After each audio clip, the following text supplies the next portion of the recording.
Okay, magandang araw sa inyo lahat mga boss. So i-update lang natin yung project natin dito sa Villasis, Pangasinan. So yung naging project natin dito, yung ceiling, tapos mga ilaw, tapos ngayon yung pintura. So ayan mga boss. So tingnan natin.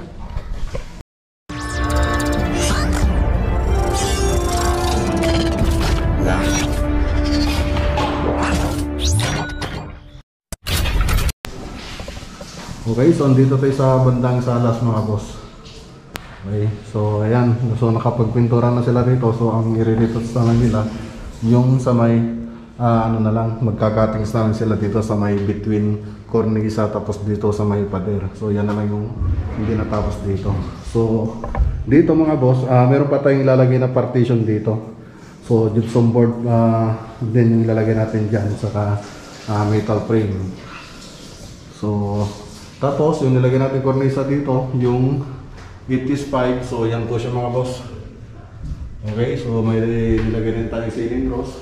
Tapos yung ginawa nating kisame rito, so simple lang yung ginawa nating kisame rito. So kasi maliit lang naman itong bahay, so sinimplihan lang natin yung ginawa nating kisame para may bagay naman dito sa bahay nila sir. Okay, so punta tayo dito sa may dining. So ito yung dining natin mga boss.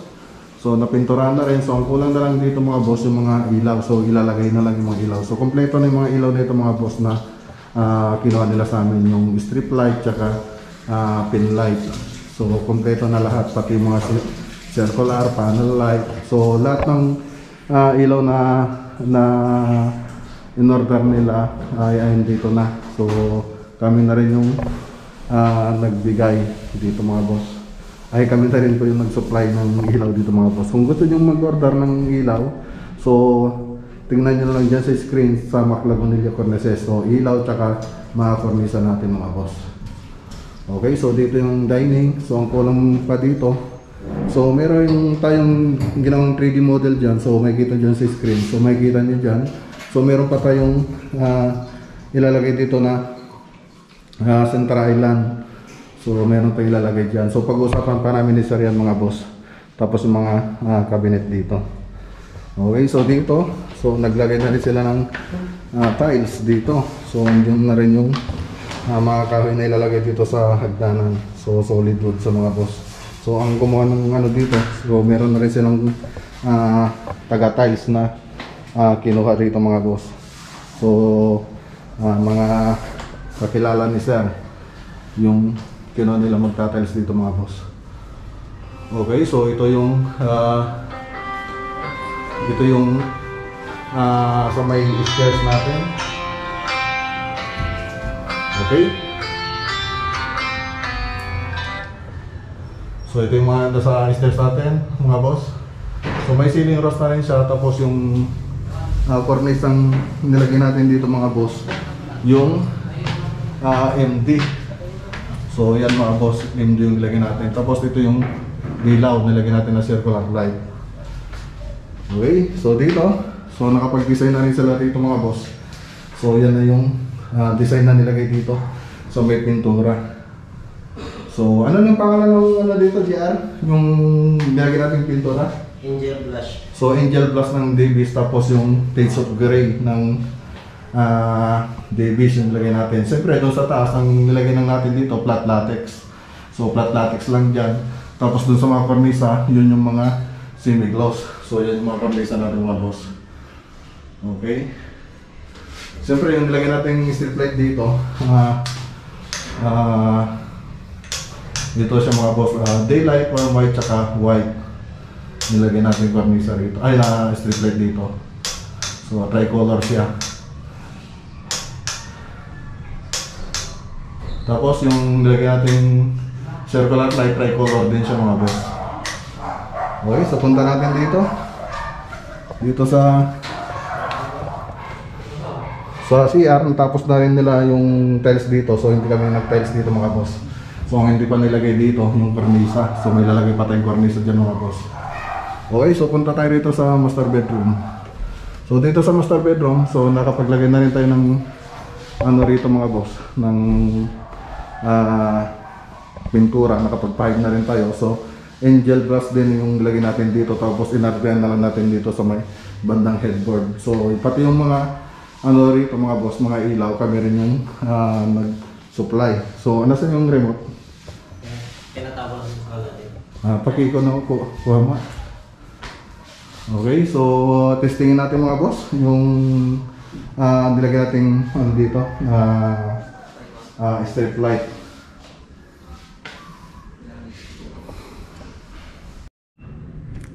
Okay, so yan mga boss, testingin natin ano. Yung mga ano pala dito mga boss, yung mga pin light, tricolor din yan. Tapos itong circular light. So tricolor din yan, warm white, daylight, tsaka white. So testingin natin yung ano natin mga boss, yung RGB na strip light. So tignan natin. Hindi masyadong ano.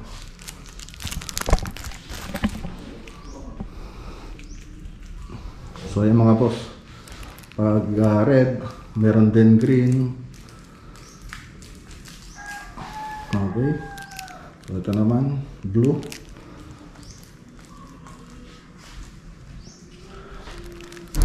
Tapos may iba't ibang kulay siya mga boss. Yan siya. Yan. So RGB.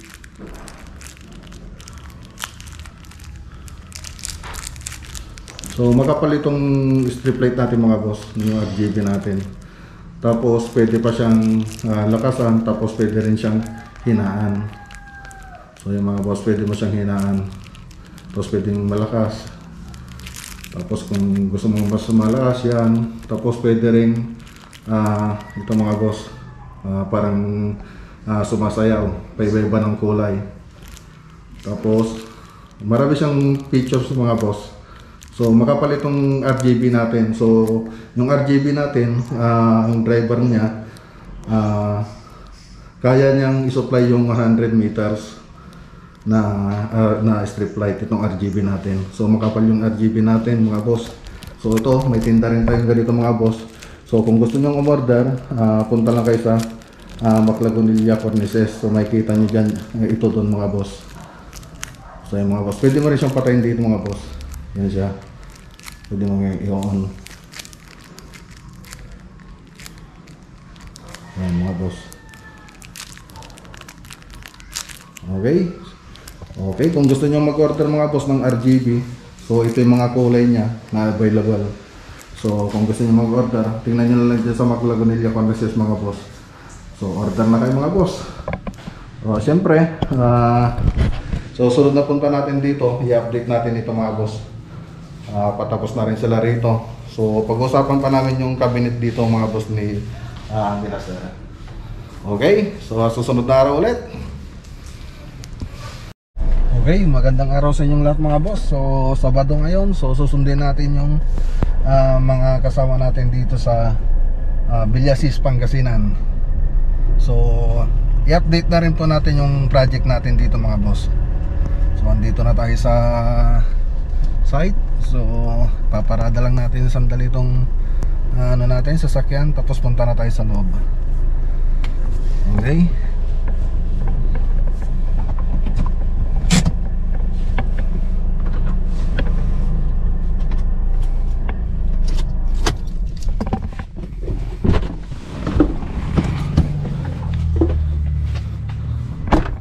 So ayan.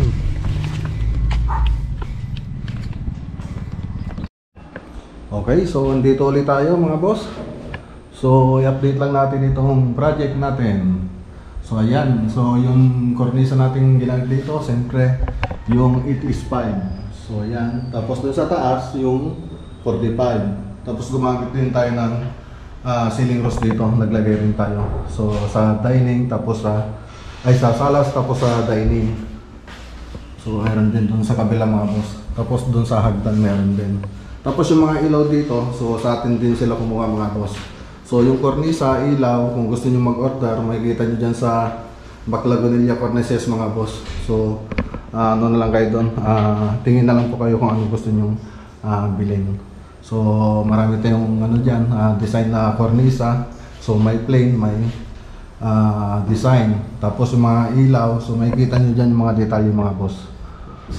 Okay, so ang ginagawa nila ngayon, so naglagay na sila ng partition dito mga boss. So ito yung partition natin, so puro gypsum board lang siya. So ayan siya mga boss, gypsum board lang siya. Tapos metal frame, yung metal paring ang ginamit natin dito mga boss. So yan ang hindi pa natin natapos dito. Tapos syempre pupinturan pa natin yan. Tapos yung mga ilaw nito, so may ilaw pa kasi ito mga boss.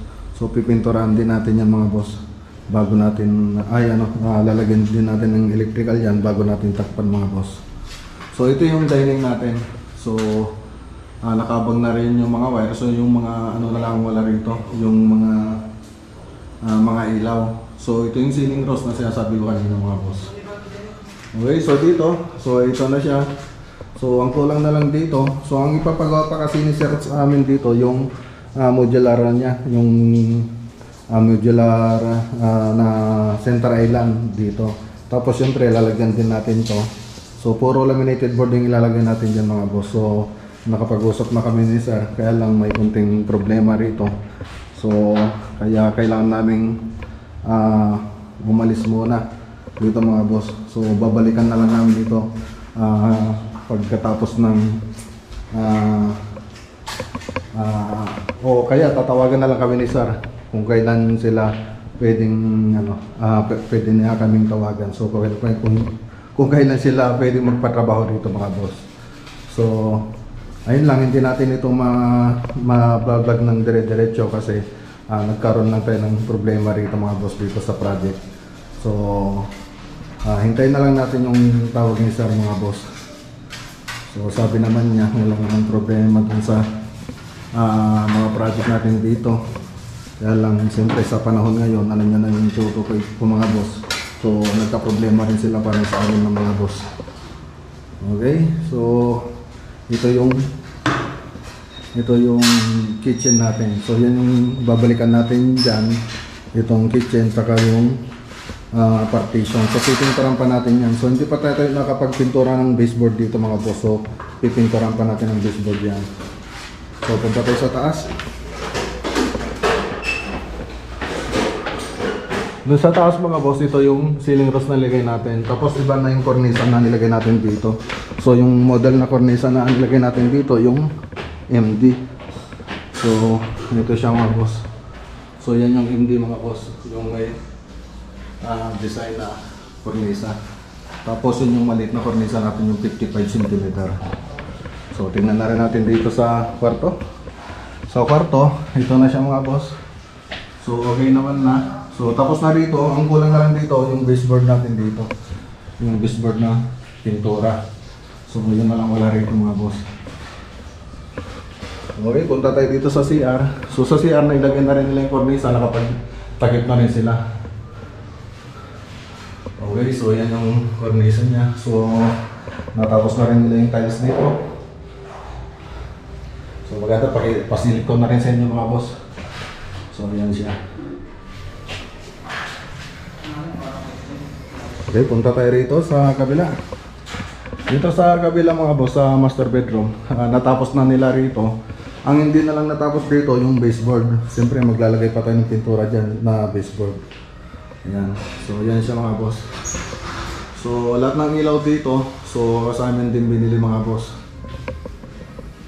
Okay, so hintayin na lang natin yung tawag nila kung kailan tayo babalik dito. So siyempre habang hindi pa tayo pwede magtrabaho rito, so mag-start tayo dun sa isang project natin dun sa Bulacan.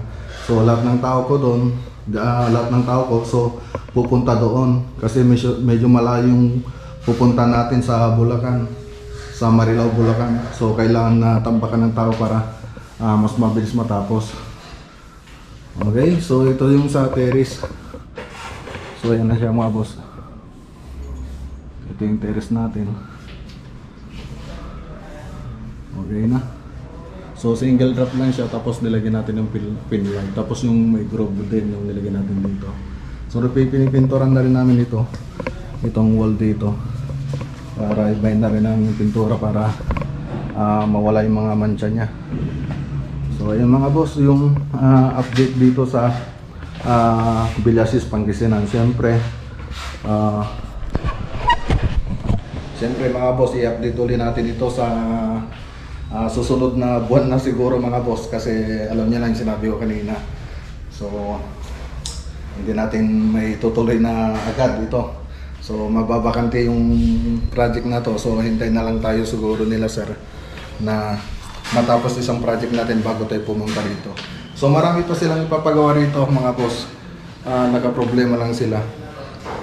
So ayan, so dito sa so nag-stop na rin yung mga nagtatiles dito. So hindi kami yung nagtatiles dito. So may ginawa rin silang nagtatiles dito. So pati sila na-stop din. Then doon. So mga boss, kung may shoutout man, doon na lang tayo sa bahay magkita-kita. So hanggang dito muna yung video natin. So magre-ready na rin muna kami, magpo-pull out muna kami ng mga gamit namin. So bago na lang mga boss kung kailan yung sunod na punta natin dito mga boss. So kita-kits na lang tayo sa bahay mga boss. God bless.